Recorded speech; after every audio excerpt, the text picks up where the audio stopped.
I've been always working with time. Time is quite important in my photography, and I started in working with long exposures, and the reason for that was just like I want to bring something on the photograph which usually you don't see. If you expose it very long, then just like something changes on the photograph, so something is coming up. You see lines or light traces you haven't seen before. So that was the reason why I just like working with time. One day I decided more or less to find out what happens when I do long exposure during the daylight. I tried it on several settings, and one image looked very beautiful to me.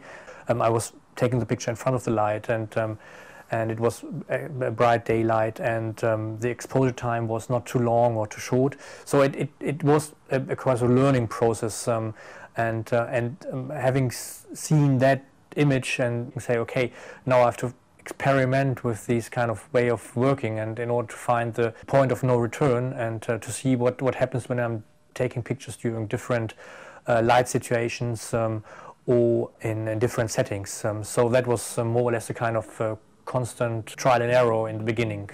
These images are somehow held between disappearance and appearance. So there's somehow just like images in between different kind of stages, because I mean you're losing contrast, you're losing color, you're losing shape of people, so you have the feeling that the whole image is starting to disappear.